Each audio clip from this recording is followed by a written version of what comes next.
আসসালামু আলাইকুম সবাইকে Bengali sisters kitchen travel and blog থেকে এবছরের প্রথম লাউ আমি গরু গোশ দিয়ে রান্না করলাম। দেখুন তাহলে।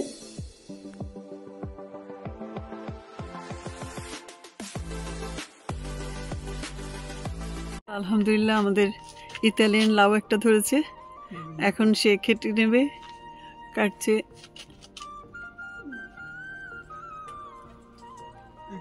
হ্যাঁ, কেটে ফেলো, বিসমিল্লাহ। আলহামদুলিল্লাহ, এটা প্রথম লাউ আমাদের। মাশাআল্লাহ মাশাআল্লাহ। লাউ গাছ থেকে লাউ পেড়ে নিয়ে এসে গার্ডেনে বসে বসে সে আমাকে ছিলে কেটে দিচ্ছে। মাশাআল্লাহ।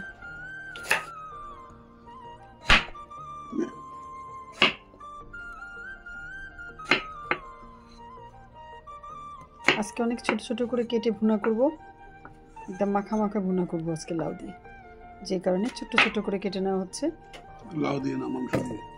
লাউ দিয়ে আর গরু গোশ দিয়ে রান্না করবো আমরা। মেহমান আসবে, আমি গরু মাংস ভুনা করব, তাই এখানে পেঁয়াজ দিয়ে দিলাম, হলুদ মরিচ ধনে জিরে দিয়ে আগে বসিয়ে দিলাম। দিয়ে দিলাম আদা ব্লক। আমার বাসায় রসুন ছিল না, মনে ছিল না, গোশটাকে বসিয়ে দিয়ে আমি চলে গেলাম পাশের দোকানে, ওখান থেকে রসুন নিয়ে এসে পেস্ট করে ফেললাম। এখানে দিয়ে দিলাম 3 টেবিল চামচ পরিমাণ বড় আদা আর রসুন বাটা। দিয়ে দিচ্ছি দারচিনি, এলাচ, তেজপাতা, লং আর গোলমরিচ, কালো বড়।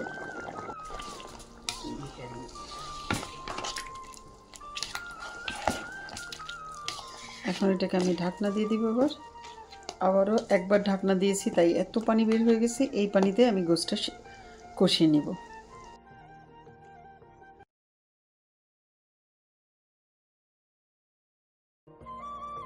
পারফেক্ট নরম হয়ে গেছে। এখন যদি লাউটের মধ্যে দিই তাহলে অনেক নরম হয়ে যাবে, যে কারণে আমি লাউটাকে আলাদা ঝোলটা দিয়ে একটু সিদ্ধ করে নিচ্ছি, তারপর মিক্সড করে নিব।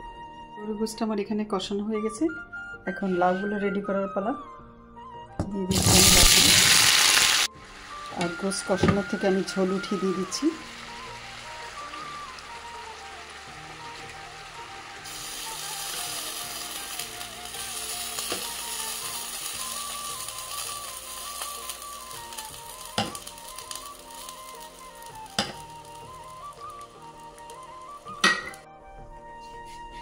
হয়ে গেল লাউগুলো আমার কষানো, আমি এখন ঢেলে দিচ্ছি এর মধ্যে।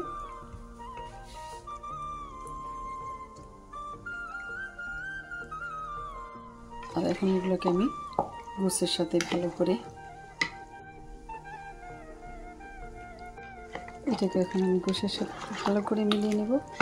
আর এটা বেশি ঝোল রাখবো না, মাখা মাখাই, দেখতে পাচ্ছেন আপনারা, মাখা মাখা করতেছি।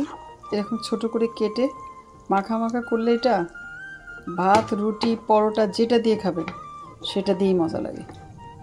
এজন্য আমি ঝোলটা বেশি রাখবো না, আর একটু শুকিয়ে ফেলবো। যারা যারা লাউ দিয়ে গরু মাংস দিয়ে এখন এইভাবে করেননি, করে ফেলুন আমার মতো। সবার গার্ডেনে প্রায় কম বেশি লাউ আছে। চলে আসবো অন্য কোনো নতুন ভিডিও নিয়ে। ভালো থাকবেন সবাই। আজকে তাহলে এই পর্যন্তই। আল্লাহ হাফেজ।